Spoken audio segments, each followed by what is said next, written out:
Hello everyone, welcome back to simply magical. ఈరోజు మన ఛానల్లో సొరకాయతో కర్రీ ఎలా చేయాలో చూపిస్తున్నాను.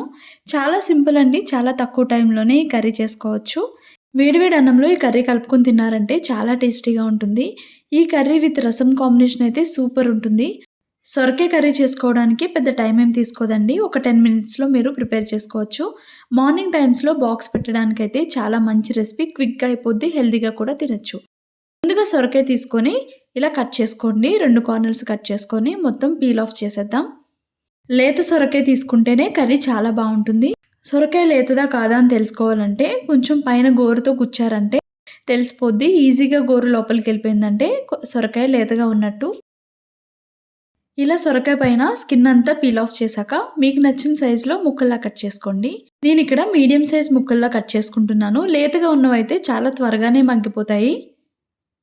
చూసారు కదా, ఈ సైజులో కట్ చేసుకున్నాను. ఇలా కట్ చేసుకున్నాక ఒక కడాయి తీసుకొని అందులో 1½ టేబుల్ స్పూన్ ఆయిల్ యాడ్ చేసుకోండి. ఆయిల్ వేడయ్యాక కొంచెం జీలకర్ర, కొంచెం శనగపప్పు, కొన్ని ఆవాలు వేసుకొని చిటపటలాడేంత వరకు ఫ్రై చేసుకోవాలి. ఇప్పుడు ఇందులో 5 నుండి 6 వెల్లుల్లి రెబ్బల్ని లైట్గా దంచుకొని యాడ్ చేసుకోండి. అలానే కొంచెం కరివేపాకు కూడా వేసుకొని ఫ్రై చేసుకోవాలి. ఇలా ఫ్రై అయ్యాక ఇందులో ముందుగా కట్ చేసి పెట్టుకున్న సొరకాయ ముక్కల్ని యాడ్ చేసుకోండి. స్టవ్ ఫ్లేమ్ని మీడియంలో పెట్టుకొని కుక్ చేసుకోవాలి. ఇప్పుడు ఇందులో 1 టీ స్పూన్ పసుపుని యాడ్ చేసుకుంటున్నాను. అలానే రుచికి తగినంత రాళ్ళుప్పుని యూజ్ చేస్తున్నాను. మీ టేస్ట్కి తగ్గట్టు సాల్ట్ని అడ్జస్ట్ చేసుకొని యాడ్ చేసుకోవచ్చు. మీడియం ఫ్లేమ్లో పెట్టుకొని ఇలా కలుపుకోవాలి.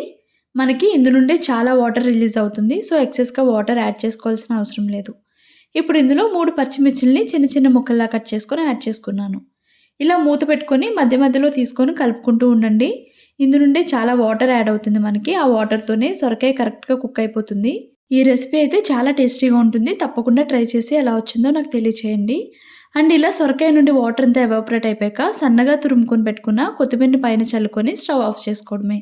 చూసారు కదా, చాలా simple and quick and tasty recipe. మీరు కూడా ట్రై చేయండి తప్పకుండా.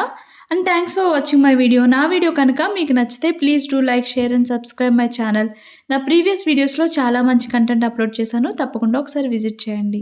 Bye bye, see you soon.